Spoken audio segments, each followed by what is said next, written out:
how much workout is a lot of workout.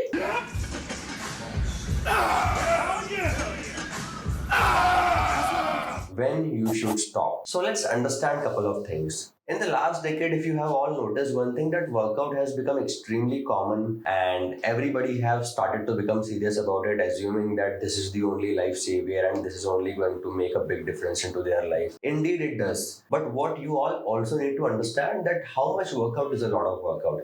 Because I'm sure you have seen people, some of them are going to work out every day doing strength training, yoga, surya namaskar, whatnot. Wrapped in your mind. What is the most ideal amount of workout that you all should do in order to get the maximum benefits out of it? Before finalizing the frequency, one should also finalize one thing, is that what exactly are you expecting out of it? What is your physical fitness goal? So there are some people, there are actors, there are athletes who are expecting their physical fitness to improve, their aesthetics to improve. So for them, it makes sense to work out, say, all 7 days, 6 days a week. If you are looking for general physical fitness where you will have a decent body composition, for that, if you are doing workout 3 days in a week or 4 days in a week, that is more than enough. You do not need to do more than that. Let me give you a hypothetical scenario, and this is more like a philosophy than any other thing.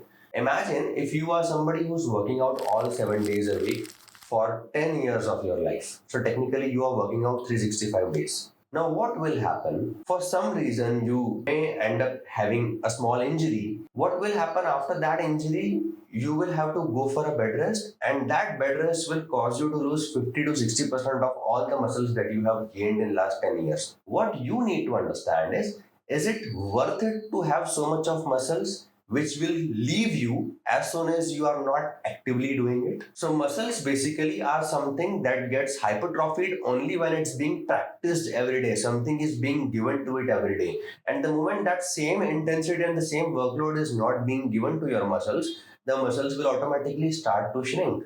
And this is the reason why people who suffer from paralysis starts losing their muscles. This is also the reason why when the astronauts go to the space, they come back with loose muscles. Because of the inactivity, the muscle starts losing. So remember one thing, if at all you are gaining muscles by performing a 7 days a week of workout, can you always do it? Can you always train yourself at that intensity? If the answer is yes, fine, continue it for all your life. But if the answer is no, then you have to recheck and set up an intensity that you can follow for the rest of your life, because then whatever muscles you will gain will stay with you for long run.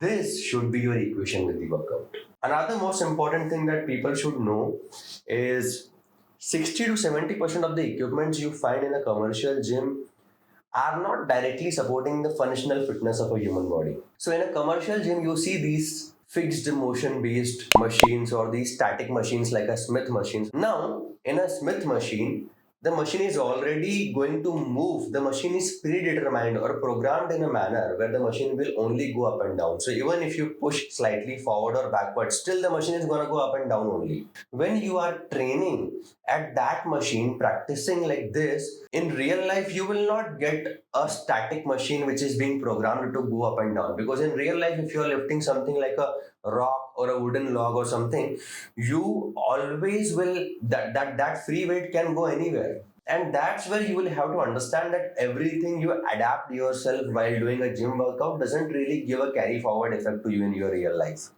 Therefore, I personally emphasize a lot on people practicing free weights. Just simply, if you have a pair of dumbbells, that's all you need. 80% of the equipment that you see in a commercial gym are not really useful for your body. Another important thing that people keeps talking about is that, in social media, people keep motivating you that you will have to lift heavy weight. The heavier you lift, the better you are. Oh, this is 800 pounds. 800 solid ass pounds. Again, I have a slightly different take over here. So whenever you go to lift something really, really heavy, understand one thing, that it is always about risk versus reward. And I'll give you an example of stock market right now. So there are a couple of shares which we call C grade share that has a high risk in it. So even if you invest, you might end up earning a lot of money, but at the same time, if you lose all your money. Similarly, in fitness, if you keep on lifting heavy weights, say 5 rep max or 2 rep max or 1 rep max, you end up becoming stronger. There is no doubt about it. But one bad day, if the form will not go well, if you are not focused, if the brain senses are not in check, or if your body is stiff, and you may end up injuring yourself. That time, that 200 kilos of practice you've been doing all this while, and one disc bulge and it's all gone. So what you all need to understand is that lifting weight should also have to be reasonable. People keep saying lift as much as you can and you become like a Hulk.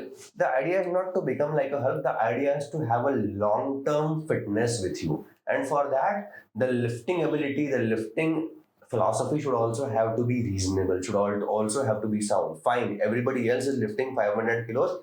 If I can lift only 100, that's my regular strength is allowing me to lift, then keep yourself limited to that. That's all you need right now. Even if you see all these athletes, powerlifter, cricketers, footballers, so many of them have injuries in their body. But for them, it makes sense. Why? Because that's a sport they are in. That's their bread and butter. So they can afford to have all these injuries. But for a normal person, for a regular person, can you afford to have all these injuries? Fitness, gym workout is basically a sport to improve your athletic performance, to improve your physical performance. Now, unfortunately, it has become a beauty competition where people are only concerned about how they are looking. I know it's difficult, but please don't spend one more second of your precious time concerned about not looking perfect, because perfect simply does not exist.